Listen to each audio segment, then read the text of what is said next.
Sophie, the milliner, is sewing beads into a hat when a woman knocks on the door, mentioning that the shop is already closed. In the next room, women are eagerly trying to catch a glimpse of Howl's moving castle. Sophie peers out the window and overhears their conversation about a woman named Martha, who is rumored to have had her heart taken by Howl. Moments later, Sophie leaves the shop and walks through the crowded town. She catches the tramway and arrives at a quiet street where two soldiers approach her. One flirts and invites her for tea. Feeling uncomfortable, Sophie declines and insists on passing. The soldiers tease her until a man steps in, puts his arm on her shoulder, and tells them to let her through, claiming she's with him. He then asks her destination and offers to take her there. Sophie says she's heading to Cesari's. He asks Sophie to act normal and reveals that he's being followed. She grabs his arm and they start walking together. Black shadows and hats begin emerging from the walls. He apologizes for involving her and leads her down an empty road to escape the shadows. As they are surrounded, the man lifts her and leaps into the air. He then sets Sophie down on a restaurant's terrace. Letty discovers that her sister is upstairs and goes to find Sophie on the veranda. Sophie explains what happened, and Letty wonders if the man might have been a wizard. Sophie replies that he was kind and had rescued her. Letty suggests it could have been the wizard Howl, but Sophie dismisses the idea, saying Howl only pursues attractive women. Later, Sophie returns to the shop. When a woman enters, Sophie informs her that the shop is closed. The woman insults the shop and Sophie, which makes Sophie angry. She opens the door and tells the woman to leave. The woman then mentions Sophie is brave for facing the Witch of the Waste. At that moment, the witch's guards burst into the shop, and the witch herself flies through Sophie. She tells Sophie that no one believes her about the spell and instructs her to pass on her regards to Howl. Sophie is stunned to find she has turned into an old woman.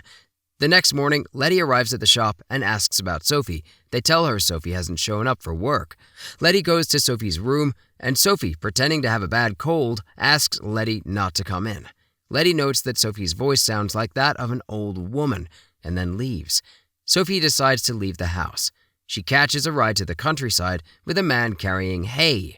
He warns her not to go further, saying the area is filled with wizards and witches. Sophie spots a branch in a bush and tries to use it as a cane, only to find it's actually a scarecrow. She names him Turnip Head.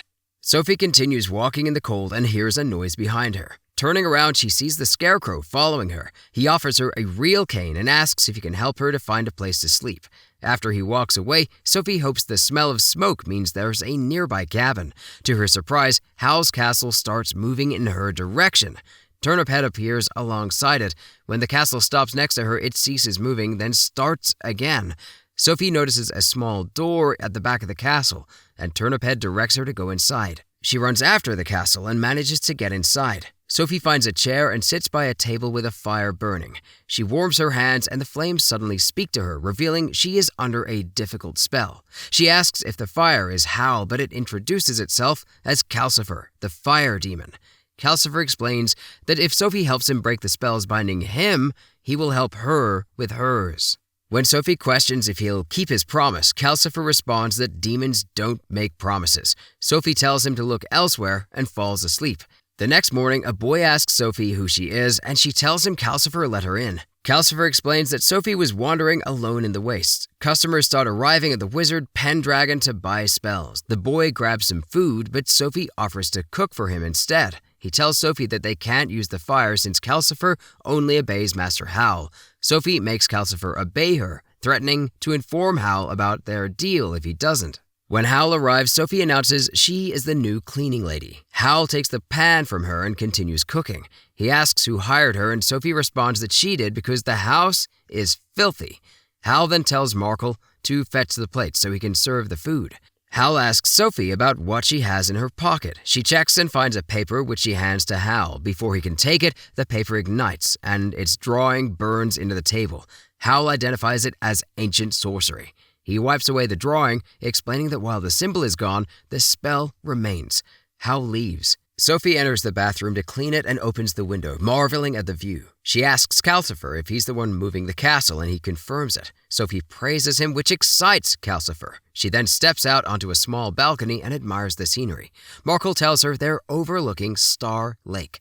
They notice a tree branch and, upon pulling it, discover it's Turnip Head. The castle settles by the lake. Meanwhile, Howl is fighting in bird form. Later, he returns to the castle and rests in a chair, transforming back into his human form. Calcifer warns Howl that if he keeps transforming, it will be harder for him to return to his human shape. Howl acknowledges the worsening war and the fact that all wizards have been recruited. He then notices that Sophie is sleeping in her younger form. The next day, Howl yells at Sophie for messing with the bathroom shelves, which has ruined his spells. He shows her his hair, now a strange color, and complains that he looks terrible. Panicked, Howl insists he must look handsome because being ugly is unacceptable. His distress causes the room to shake, and shadows stretch as slime begins to ooze from him. Overwhelmed, Sophie breaks down, revealing her own struggles and how she has never felt pretty. She runs out of the castle, crying. Under the rain, Turnip Head approaches Sophie with an umbrella to shield her. Sophie thanks him and manages a small smile. Soon, Markle arrives, urging her to come back because Howl is in trouble. Sophie returns to the castle and helps carry Howl to the bathroom, leaving Markle to clean him up. Later, Sophie prepares some milk and goes to Howl's room to give it to him. Howl refuses to drink it, so she sets it aside and sits by his side. Howl confides that the Witch of the Waste is searching for his house and admits that he is afraid. Howl explains that the Witch of the Waste was once attractive, but he fled when he realized she wasn't. He asks Sophie to go to the king's palace, pretending to be his mother, and claim Howl is useless for the war. Howl gives Sophie a protective ring and promises to follow in disguise. At the palace, Sophie meets the Witch of the Waste and learns she's there to help the king. Sophie pretends to be Howl's mother, and Madame Solomon warns that Howl might end up like the Witch of the Waste if he misuses his powers. The witch is reduced to her elderly state, and Sophie exposes the trap meant to strip Howl of his powers. A man enters, and Solomon introduces him as the king. The king reveals he will stop using magic to win the war. To Sophie's surprise, the real king arrives, presenting his future war plans. He smiles at what he thinks is Madame Solomon's amusing creation, but it is actually Howl disguised as the king. After the king leaves, Solomon greets Howl, who removes his disguise and tells Sophie he has fulfilled his oath and they must leave. However, Solomon prevents him from departing and tries to turn him into a monster.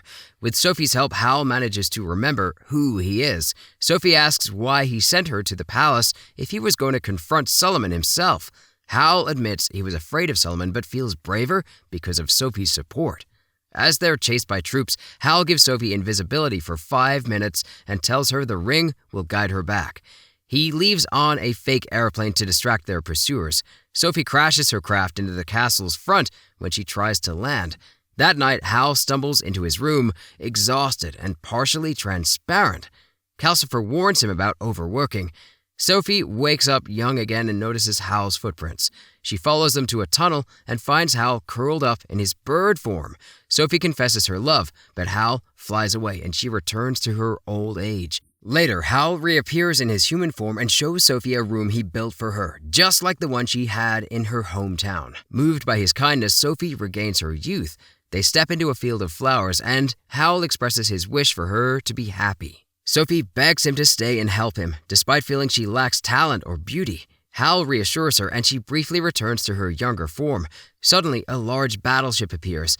Howl uses his magic to malfunction the ship, transforming his arm into feathers. During the attack, Howl takes to the air and drops Sophie to safety. Sophie returns home and tucks the Witch of the Waste into bed. The witch realizes Sophie is in love and warns her about an air raid siren due to Solomon's creatures searching for them. The next day, Sophie's mother visits, updating her on her new life. As Sophie says goodbye, the witch finds a bag with a peeping bug, which she throws at Calcifer. Calcifer eats it and flickers out. Sophie tries to revive him but fails, and the town is bombarded. Howl, now determined to protect Sophie, battles the ship, which crashes and explodes. Sophie embraces Howl, begging Calcifer to help. Calcifer, weakened, needs something from Sophie to regain strength. As the castle collapses, Sophie gives Calcifer her braid. Rejuvenated, Calcifer rebuilds the castle and rushes to help Howl. The Witch of the Waste realizes that Calcifer holds Howl's heart and grabs him, setting herself on fire. In panic, Sophie pours water on her, accidentally dousing Calcifer. The castle splits, and Sophie falls into a chasm, thinking she has killed Howl.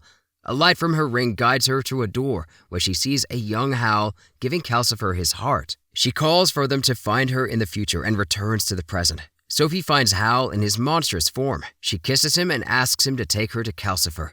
Howl takes her to the walking castle, where Markle, the witch, and Turniphead are waiting. Howl collapses and his monstrous form dissolves. Sophie demands Calcifer, and despite initial reluctance, the witch gives him to her. Calcifer, tired but recovering, tells Sophie to return Howl's heart.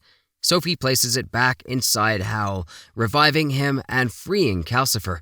Calcifer decides to stay, breaking Sophie's curse.